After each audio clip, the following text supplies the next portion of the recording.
invitación. Disculpas por los cambios de horario que he tenido, ando bastante complicado, pero voy a intentar conceptualizar, es decir, sintetizar un tema que obviamente es muy rico y daría para horas de exposición y de charla. En principio, historizar. Es imprescindible comprender los procesos sociales desde su historia, desde su origen, y ver cómo ese origen, en todo caso, esa genealogía, condiciona fuertemente su orientación. La OTAN nació en 1949 como un mecanismo liderado por los Estados Unidos para intentar debilitar a la Unión Soviética. Digamos, la Unión Soviética, que había sido 4 años antes, 1945, el gran país victorioso de la Segunda Guerra Mundial, y que había pagado también el costo más grande con respecto a ese triunfo. Recordemos que casi la mitad de todos los muertos de la Segunda Guerra Mundial provinieron de la Unión Soviética, entre 23 y 27, 28 millones, según las distintas investigaciones, pero estamos hablando, insisto, que la Segunda Guerra Mundial tuvo aproximadamente entre 55 y 60 millones de muertos. La mitad casi de ellos fueron soviéticos, y fueron los que obviamente ocuparon la capital en aquel momento del Tercer Reich, es decir, Berlín, y quien derrotó al ejército más importante de la Alemania nazi, que era el Sexto Ejército, que se adentró e invadió la Unión Soviética en 1941. Dado el miedo que produjo ese triunfo soviético sobre la Alemania nazi, es que Estados Unidos empieza ya desde el final de la guerra a intentar desarrollar una estrategia que los think tanks de la época llamaban de contención, ¿no? Es decir, contener significa, en su traducción literal al inglés, evitar su expansión, ¿no? El gran tema del capitalismo norteamericano era cómo impedir que la Unión Soviética se pueda expandir tanto en sus aspectos políticos, militares, etc. Entonces crea la OTAN en ese año, en el 49, y razón por la cual los países llamados detrás de la cortina de hierro en aquel momento empiezan a pensar alguna alternativa de defensa en dos niveles, ¿no? En nivel, si se quiere, militar, y en nivel económico. En militar desarrollan 4 años después, para el 53, 54, el Pacto de Varsovia, pacto que se disuelve una vez que cae, si se quiere, el muro de Berlín, y se empiezan a consolidar países por fuera de la Unión Soviética, ¿no? Es decir, implosiona la Unión Soviética. Ahí nace Ucrania como país independiente, por ejemplo, y un montón de otros países empiezan a quedar de alguna manera por fuera del Pacto de Varsovia. Y en el año 91, cuando la Alemania democrática se unifica con la Alemania federal, conformando la actual Alemania, se establecen una serie de acuerdos o pactos, uno cuyo título llegó hasta el día de hoy como Ni una pulgada más, ¿no? La promesa que se le hacía a Gorbachov en aquel momento de que la OTAN no iba a expandirse más allá de la Alemania unificada. Es decir, la Alemania oriental se sumaba a la Alemania unificada y era el último país que iba a formar parte de la OTAN. Esto no sucedió así. A partir de ese año, del 91, en el 97, en el 2004, etcétera, etcétera, se fueron sumando muchos más países, con la intención de Estados Unidos, liderando la OTAN, de volver a establecer una lógica de cerco, en este caso ya no frente a la Unión Soviética, sino frente a la Federación Rusa. El Pacto de Varsovia se disolvió, ya no había disputas ideológicas. Sin embargo, la OTAN continuó. Y acá hay una razón que es mucho más que ideológica, es decir, la OTAN no solamente tenía como la intención contener a la Unión Soviética, sino evitar que Rusia se consolide en dos niveles. Por un lado, como una potencia per se, y segundo, como corazón de Eurasia, que famosos teóricos de la geopolítica a principios del siglo XX habían pensado que era un peligro indudable para Estados Unidos que se consolide como tal, ¿no? McKinnon sobre todo consideraba que Eurasia, si sobre todo Rusia y Alemania se llegaban digamos, a relacionar virtuosamente, esto suponía un peligro para la hegemonía de Estados Unidos a nivel global. Y esa es la razón por la cual arrastraron a Europa Occidental a una conflictividad creciente, radicada básicamente en Ucrania, que obviamente había sido estudiada previamente por los think tanks norteamericanos, porque en relación a Ucrania había dos grandes elementos históricos de beligerancia en relación a los eslavos rusos, ¿no? El primero de ellos fue el proceso de guerra civil entre el 17 y el 22, que gran parte de los ucranianos, de lenguaje ucraniano, hoy radicados en el oeste de Ucrania, que suman más o menos el 60% de la población de Ucrania, de esos 44 millones de la actualidad, se enfrentaron y desafiaron y se rebelaron contra la creación de la Unión Soviética. Para esa situación, los rusoblancos, que se llamaban, los cosacos, y algunas fuerzas residuales del ejército zarista, se radicaron en el oeste ucraniano y enfrentaron a la naciente Unión Soviética. Y en aquel momento, desde el inicio, Lenin en el 18 nombra como jefe de las Fuerzas Armadas y del Ejército Rojo a Davidovich Bronstein, alias Trotsky, para comandar las fuerzas y tratar de recuperar ese territorio clave en aquel momento de Ucrania. Efectivamente, esa guerra termina con la derrota de los llamados en aquel momento cosacos y rusoblancos, apoyados fuertemente por los ucranianos de lenguaje ucraniano,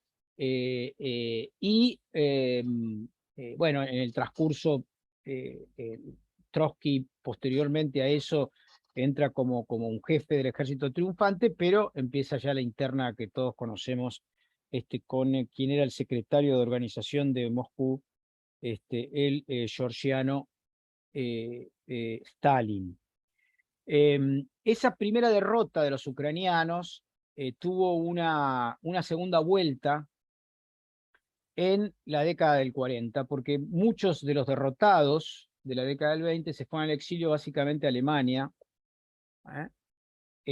y ellos mismos o sus descendientes quedaron con mucha inquina con respecto a los rusos, y sobre todo a un sector de los rusos que ellos llamaban los judíos, no solamente en el caso de Trotsky, sino de muchos otros, porque la Revolución Rusa le entregó derechos ciudadanos a la población judía que no los tenían durante el zarismo. Y esa es la razón, una de las razones por las cuales gran parte de la comunidad judía rusa, importantísima, se suma fuertemente a la Revolución Rusa, la defiende, y de hecho en los primeros soviets, o en el primer comité central, una gran proporción de los integrantes de los soviets eran de esa identidad histórica judía.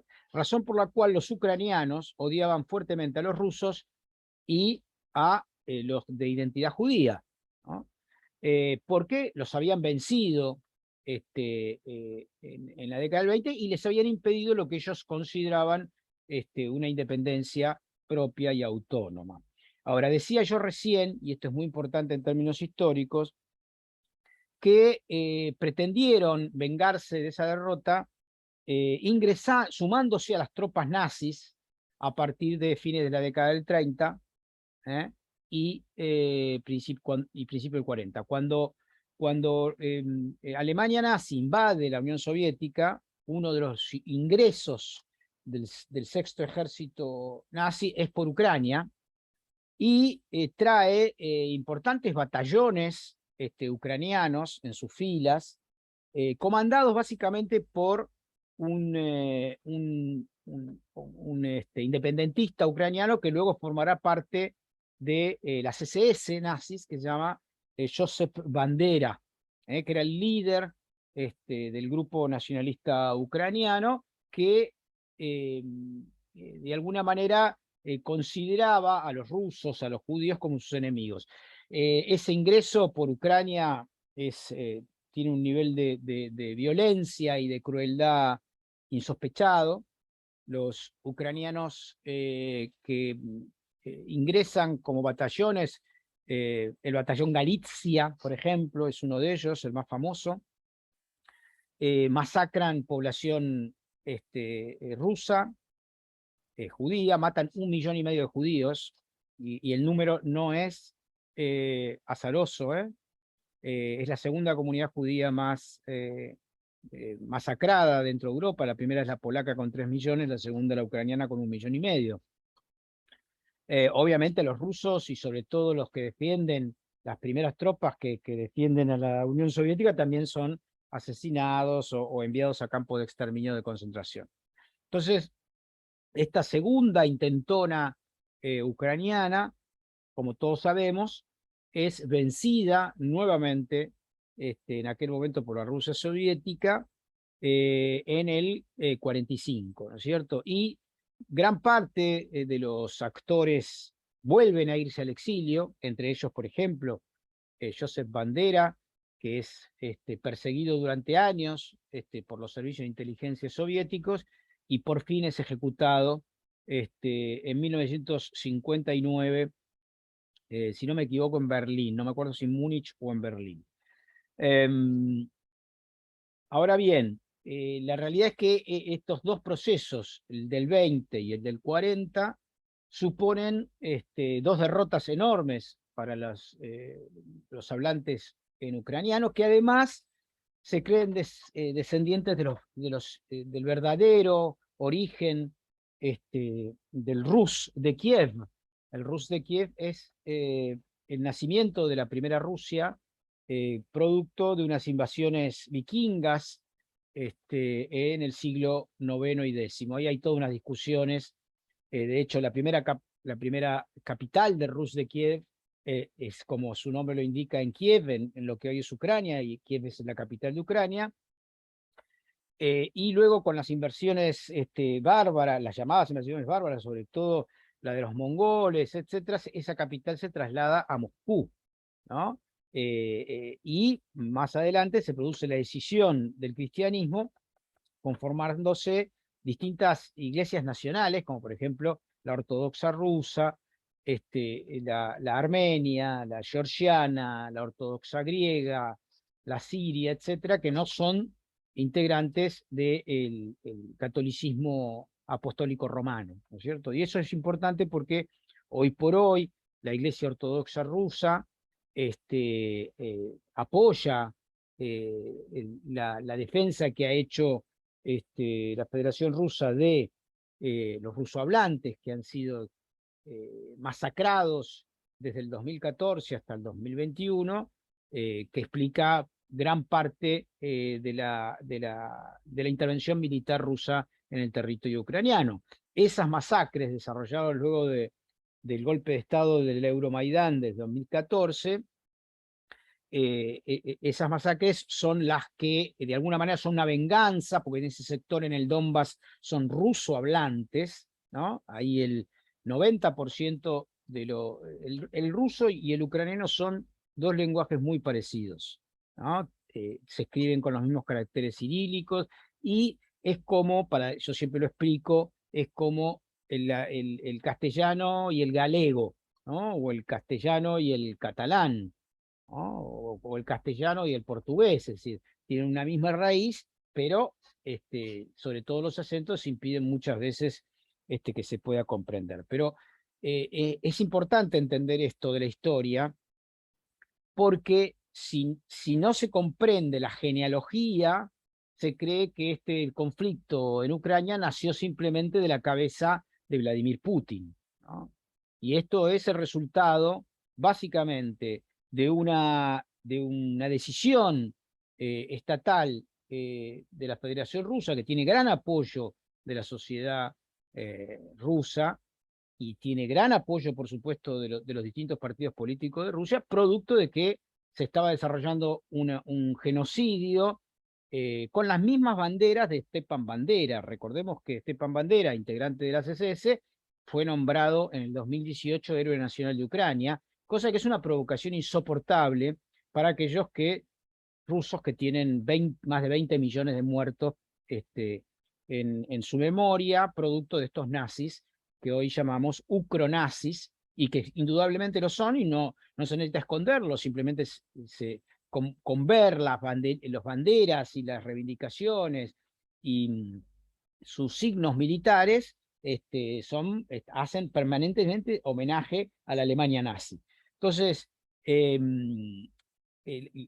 esto es el origen de un conflicto que la OTAN asusa.